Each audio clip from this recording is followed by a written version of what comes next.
Bonjour, bienvenue pour ce culte du dimanche 11 février 2024.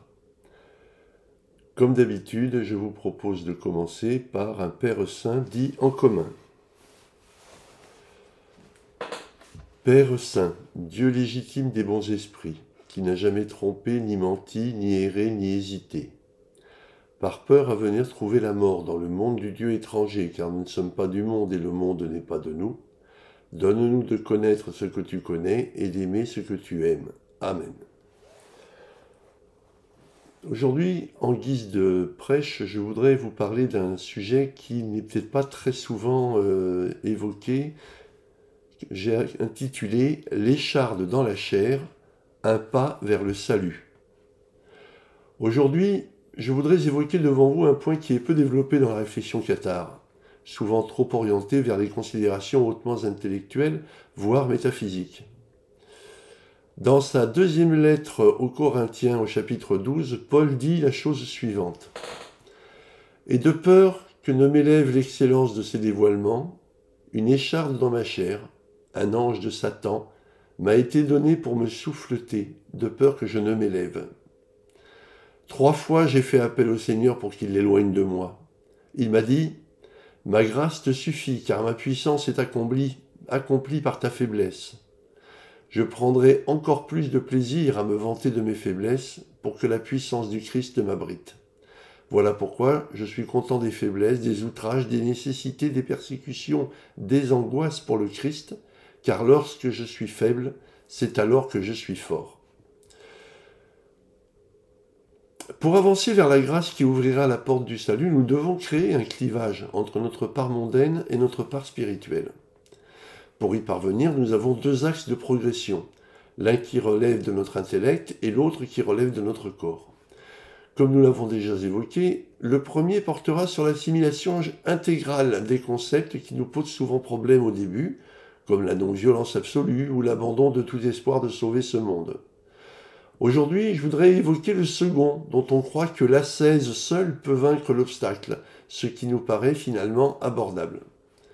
Cependant, il ne faut pas oublier que notre corps suit sa propre route vers la déchéance et qu'il vient nous le rappeler régulièrement. La souffrance asservie. Nous le savons bien pour l'avoir vécu, la douleur physique vient vite à bout de notre volonté de résistance. Mais la douleur comporte des éléments divers qui vont du ressenti au pressenti. En effet, la douleur aiguë nous submerge momentanément, mais nous avons des moyens de l'atténuer, voire de la supprimer.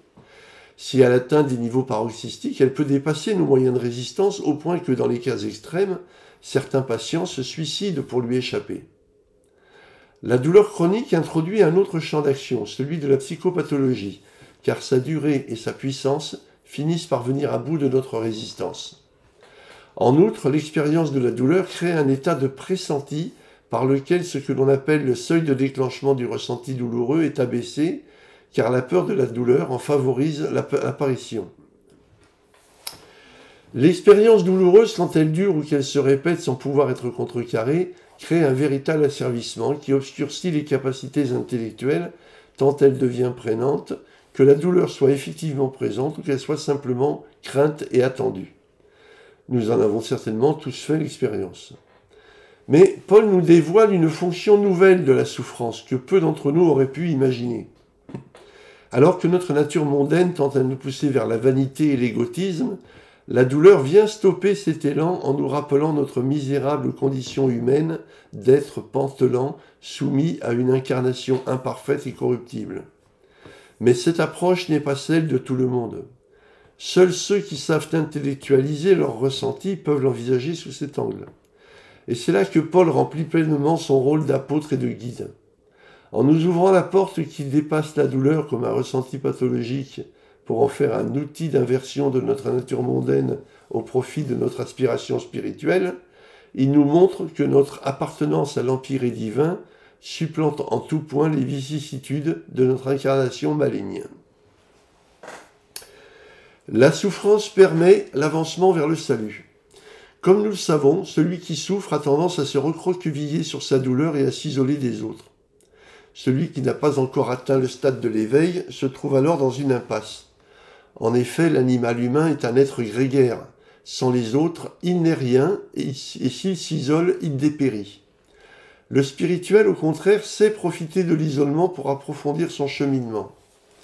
Certes, il est plus facile de le faire quand l'isolement est choisi et non subi, mais plutôt que de laisser la souffrance nous enfermer dans une bulle négative, en faire une occasion d'introspection permet de lui donner un sens.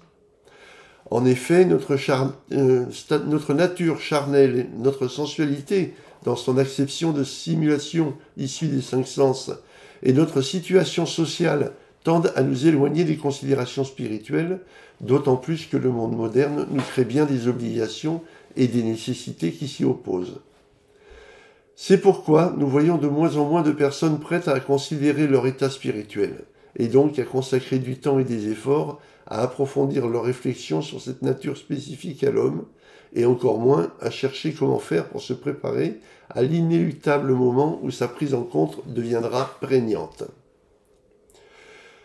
Cette situation crée naturellement un profond déséquilibre entre notre double situation, charnelle et spirituelle, qui est le fond de la majorité d'entre nous.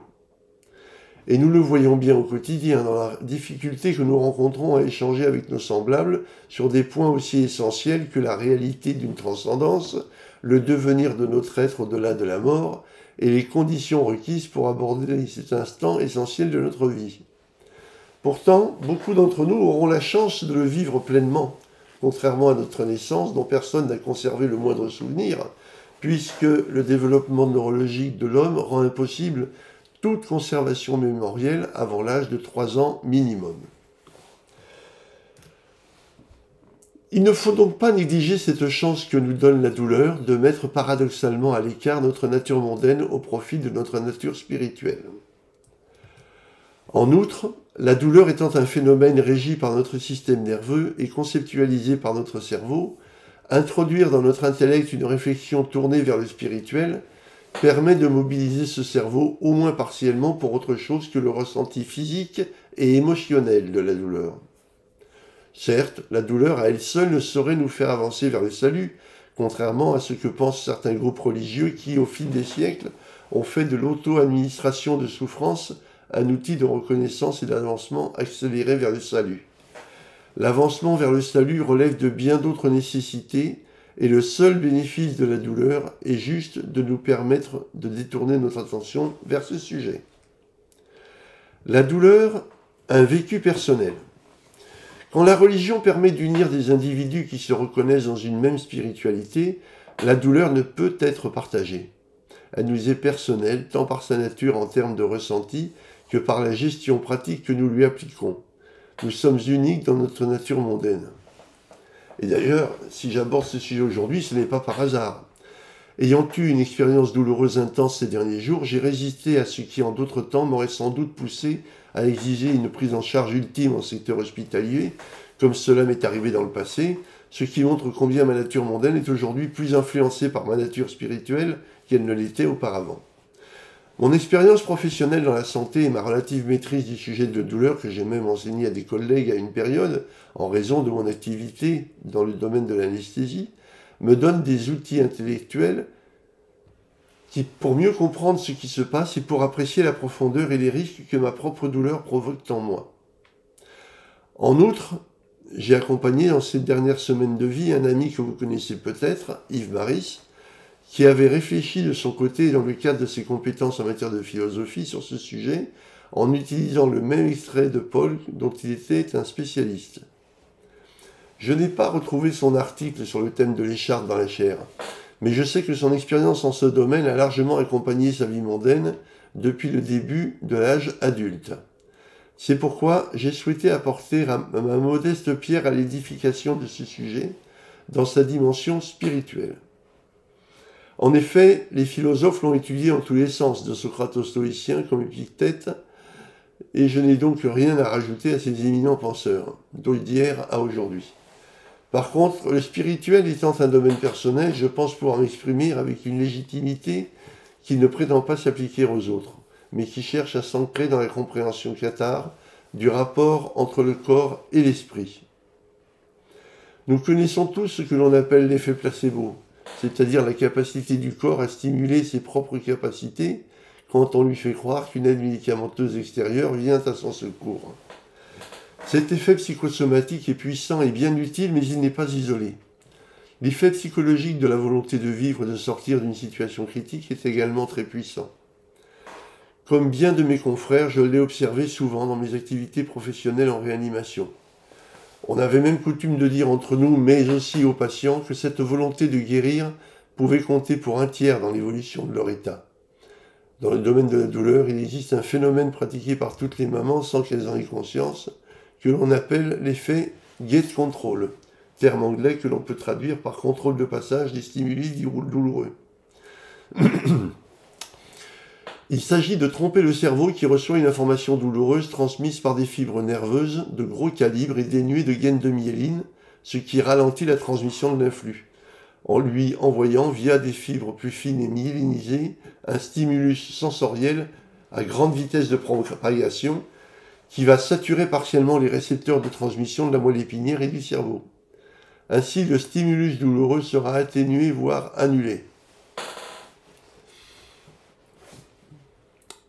C'est typiquement le fait de souffler sur une zone douloureuse ou de frotter la peau entre la zone douloureuse et la racine du membre concerné, comme le font les mamans face à un petit bobo de leur enfant. Je ne sais pas si l'intellectualisation de la douleur comme moyen de détourner l'attention vers la spiritualité peut se rattacher à une ou plusieurs des méthodes décrites ci-dessus, mais cela importe peu si le résultat est là.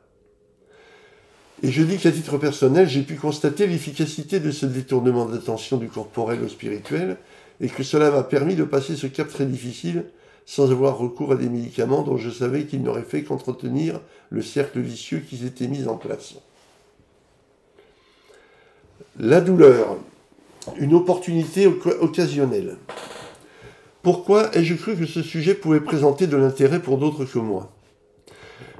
Si Socrate pensait que le daimon qui le torturait lui donnait la capacité d'améliorer sa philosophie, et si Paul pensait que les chartes que Dieu plantait dans sa chair l'aidaient à développer son humilité, pour ma part, et plus modestement, j'ai trouvé dans mes douleurs un moyen supplémentaire de consacrer du temps à mon avancement spirituel.